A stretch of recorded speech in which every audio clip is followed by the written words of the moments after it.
From Southern California, this is The Circle of Insight, a show about everything in psychology. Hear the latest in news and views on psychology. Our motto is simple: wherever there is psychology involved, we are there. And now, here's your host of The Circle of Insight, Carlos Vasquez. Welcome everyone, and thank you for joining us today. My name is Carlos Vasquez. I am a doctoral candidate in psychology and the host of The Circle of Insight, where we discuss the topics you have chosen with leading experts. Our motto is simple: wherever there's psychology involved, we are there. Today we're going to talk about drum therapy. That's right, drum therapy. It's a form of therapy that helps people with percussion. Our special guest today is Stephen Dolle. Is that correct? Yes. Thank you very much. Stephen Dolle is here with us. Thank you very much for joining us today, Stephen. Okay. I'll also have a special co-host today, Dr. Bob Weathers. Thank you, Doctor. Happy to be here. Thank you. Great. So we're going to talk a little bit about Stephen's background, and he's going to fill us in with some of the details. Stephen is a neuroscientist and drum circle facilitator. His work is split between his passions in drumming, the neurosciences, hydrocephalus care, and development of an M-Health app for the same disorder. He graduated from the University of Cincinnati in 1976 with a degree in nuclear medicine technology. And since 1982, he has founded 3 companies. Stephen, something happened, though, in 1992 that caused you to have a dramatic turn in your life. Can you elaborate a little bit more about that? Yes, Carlos. So at that time, I was doing a project as an independent consultant with the Costa Mesa Chamber of Commerce. I was coming back from the awards banquet for the Great American Race that year that I raised money for. And while on my way home, a young girl ran a red light in front of Triangle Square, and I suffered a concussion. The car was totaled, but I was able to walk away from the accident. And the bizarre thing happened. I thought it was okay, but I didn't go to the hospital. The next day, I went and saw my family physician, and in the following weeks, these little things started to happen until on the 3rd or 4th week, I realized I didn't know what side of the street to drive on. Oh, wow. And I knew something was wrong then. And you know, as a guy growing up with 5 brothers, you don't show weakness. And so it was hard for me to admit that this was going on. And so then they did a brain scan. They said, oh, your brain had swelled up. They wanted to put a shunt in. And initially, I wouldn't let them do it. And then eventually, I went up and had my surgeries done at UCLA. And so today, it's been 22 years. I've had 12 surgeries. 12 surgeries. 12 surgeries. And how did drum therapy play into that? Well, initially, I probably went down to about a 7th grade level. I couldn't drive for a while. I lost a lot of memory. Like, I didn't know who people were. My family would talk about things that I couldn't remember. And so, and the first couple of years, I got involved in just dealing with the immediate things. And then I took up an interest in these shunt devices used for this disorder, hydrocephalus. And the irony is, I had worked with it doing testing in all my years in nuclear medicine, so I was familiar with it. And so now that I'm a patient, and the surgeon up at UCLA tried to tell me how things had improved in the care, well, it had not. And so I ended up getting involved in doing research with shunts and reading papers. And then in 1996, I wrote a petition for the Food and Drug Administration on some information that I found. And that caused an international conference in Washington. And then in the process of my diagnostic background in medical imaging, I had designed and then I patented this neurological monitoring program, which the best analogy I can say, it's similar to the impact test that's used in sports concussion. Where the impact test is only neuropsych, but my program incorporated neuropsych, headache, balance, changes in cognition. And so I was called a pioneer, so I did a little bit of development at UCI in Irvine. And then, but everywhere I went, it was sort of political. And so arguably you could say this would have been one of the earliest mobile apps. So it would have run on a PDA. So I incorporated the company. I was CEO now. And but during those years I got into music. I grew up playing piano and as a vocalist, and so I got involved in that again. And I was enjoying that, but my challenge was in memory. I could write songs and I couldn't even remember my own songs. So I had done some research along the way. And I actually did research with drumming and sound patterns using a metronome. That was in 2002, and follow up to the work that had come out with EMDR therapy, which was at that time, that study of EMDR therapy was earth-shattering, because most of the clinical world and everyday, modern medicine or family physicians didn't know anything about PTSD, post-traumatic stress disorder. So this EMDR therapy came out, these findings, with amazing, and we had already had the first Iraq war, we're getting into the second, and these findings came out that, wow, these methods can really help people. And so I thought, I need to do some of my own work with this, and I used a metronome, and that was in 2002, and I made an audio tape. And then the irony was, let's see if I can find myself back then.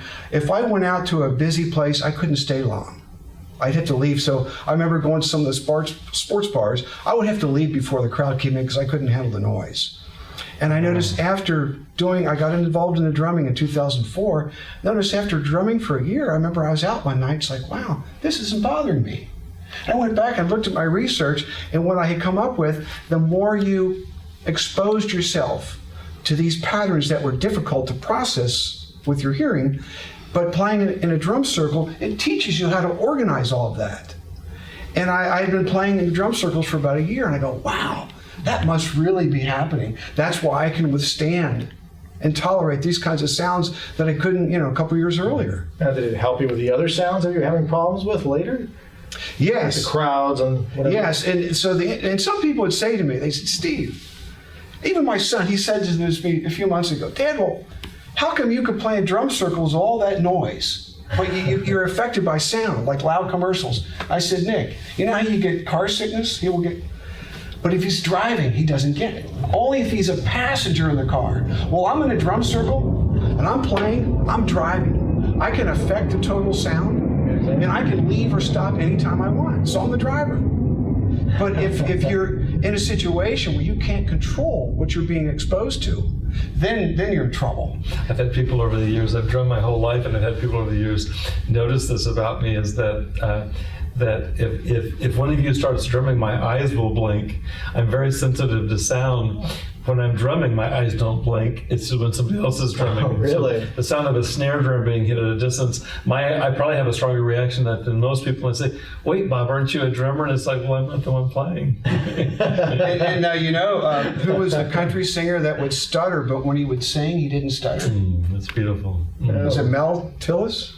No, I don't So know. there are countless examples. Well, to make a long story short, the first drum circle I showed up at, because of my music background, I did pretty well. And then I felt like, I'm not playing from memory. I'm playing from feel. And at that time I was doing Toastmasters, for speaking. I had the hardest time with Toastmasters. I would prepare these speeches, but when it came time to give it, my brain was so overwhelmed I couldn't get it out. And someone said, Steve, you need to go more improvisational.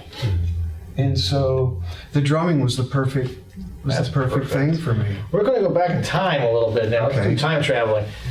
How far back does this go? Because I've heard it goes back to the shamans. We're talking centuries back here. Yes. Can you tell us a little bit about that? Well, I think when it comes to music, I think everyone would agree.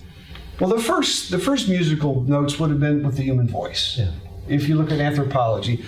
But the second would have been from hitting on things. We didn't have strings back then. So the very first musical instrument outside of the voice would have been striking some object to make a percussion sound. And so there's history, if you look up on the internet, going back to 4000 BC, they talk about some of the drums which would appear to be like a djembe drum. And then I have to tell you something. I was thinking about this last night. I have a series of albums that are just related to drumming, and the most moving piece is the first piece, and it has 3 or 4 baboons in Africa with sticks playing on the trunk of a tree. It's really moving in the sense Really? if you get the primitive nature of this, and they're playing rhythmically. It's really quite stunning.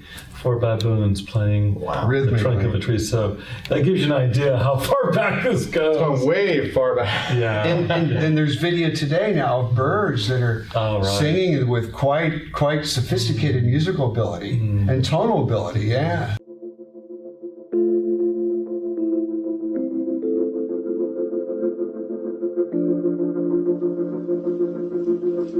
Hi, welcome to Adelante. This is Adelante Recovery, and my name is Yvette Kuglin, and I'm part of the staff. Adelante Recovery Center has helped people in dual diagnosis for 5 years. We accept most PPO insurances and provide luxury accommodations and 24-hour support. To speak with an admissions counselor, call 1-888-242-4450. A lot of time we don't even know what's wrong with us, and sometimes we need to get away to figure that out. So if you want to go for a little retreat out in Corona Del Mar, which is a confidential location, we're here to help. So we're only a phone call away. Thank you. This leads me to another question. Do you think maybe it's innate in a human to produce sounds like this in a rhythmic fashion? Either one? Dr. Weathers? Well, you go first. I'll defer to you. I have a really strong thought about this. Steve, you go first. There's a physical reality, and I write about it on one section of my website. And my theory is that the whole universe is rhythmic or harmonic. So the movement of the planets, the movement, our rise and fall of the sun each day. The fact that as we're born, the earliest things in the brain are patterns, rhythmic patterns, harmonic patterns. The heartbeat has a pattern. And so we walk in patterns. So our whole existence is rhythmical.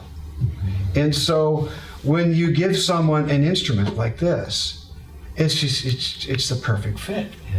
Yeah, if you think about it, we're introduced prenatally to the rhythm of our mother's heartbeat and the sound of the rush of blood. I mean, you can't get any more fundamental in terms of our human development than our first boom, boom, boom, boom, boom, boom. That's the beginnings for us. I was just with my partner at the beach the other day, and think of the rhythm of the. Yeah, that's right. And what's the appeal of that? Well, part of it is that it's in our very nature, isn't it? From heartbeats and even our having arisen out of the ocean in terms of evolutionary theories. So, and then there's a wonderful author. I'm rereading a book by Bill Bryson right now called A Short History of Nearly Everything.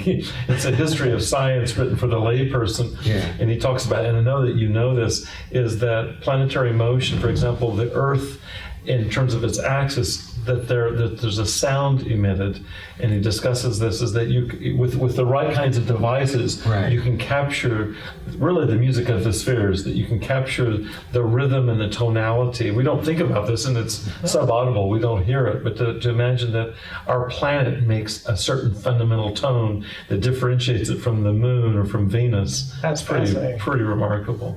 Wow. Maybe we do hear it, but we just don't. So when I listen to music, I bet you have this experience too, since I've drummed since childhood. I started off on piano too. When I listen to music, drums are foreground for me, and most people won't notice them. You know this. People will hear a piece of music, whether it's pop music or any form of music. My jazz is my love. People will listen to it and I didn't even notice the drumming. And somebody will ask me, Bob, tell me how that song went. And I'll go, doom, back, doom, back, doom. And so it's a matter of what we're attuned to listen to. Right? I mean, that's your point. Yeah. That's interesting. Maybe we don't notice it.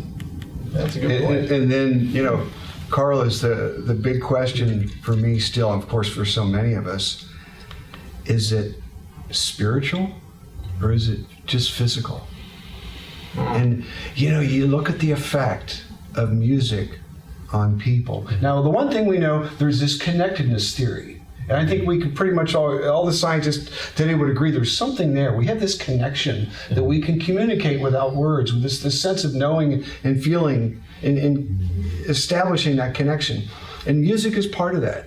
But then you can't help but wonder, gosh, if there isn't a higher power, a creator for all of this, the planets and all of this we're talking about, music probably has a role, because the harmonics of the planets and these sounds out there that are going on, and they're affecting us. And any musician that's done his or her 5-finger exercises or rudiments with drumming, you know the experience that once you cultivate a certain level, a certain kind of foundation of ability, that when you're playing, I think of this every time I sit down at a drum set, that whatever comes through will be the first time I've ever played it. It'll be the first time anybody's played that, and I'll never reproduce it, in the sense of I have such a strong felt sense of the creative impulse at work, and I'm very fine assigning that to the higher power or to spirituality. Drumming specifically, music generally for me, is my primary avenue to transcendence, and so there's no question for me. Somebody asked Carl Jung at the end of his life, do you believe in God? And he says,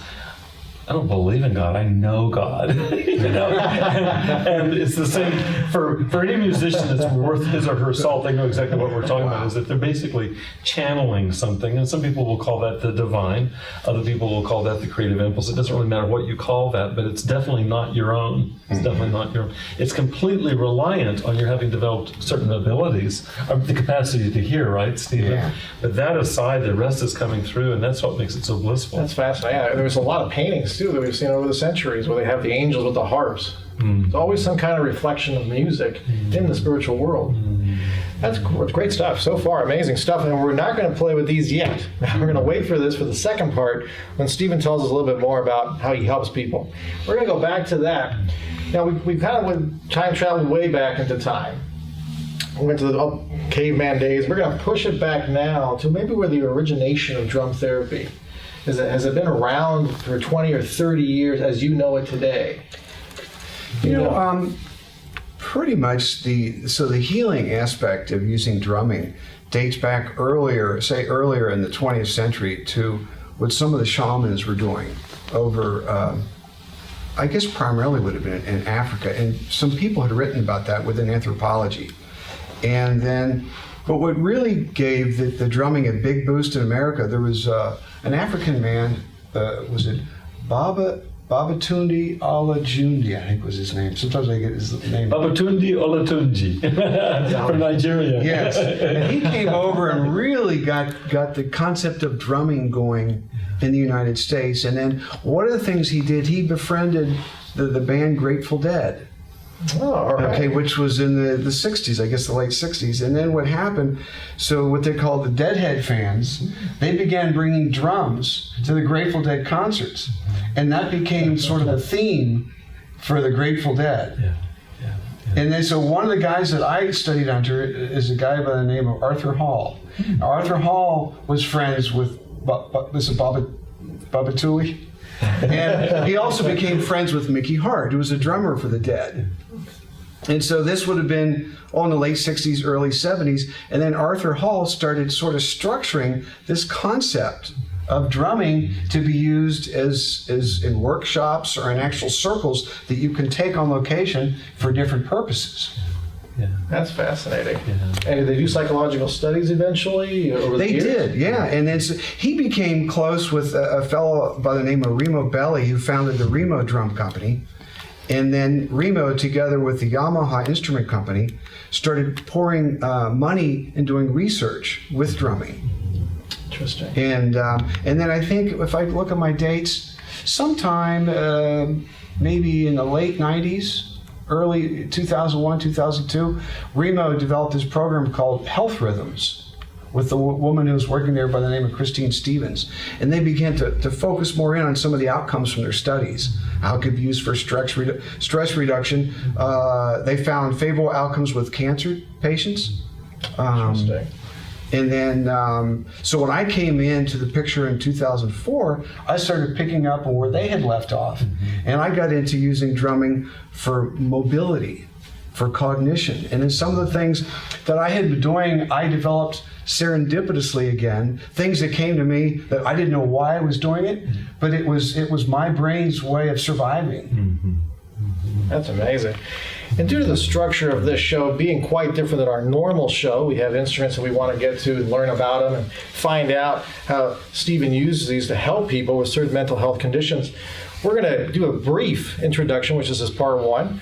So I wanted to thank Stephen for joining us today. I wanted to thank Dr. Weathers as well. Mm-hmm. And I want to thank you. And if you want more information from the Circle of Insight, you can go to facebook.com/Circle of Insight, where you can look at daily updates, write any comments about today's show or previous shows, as well as give us ideas for future shows.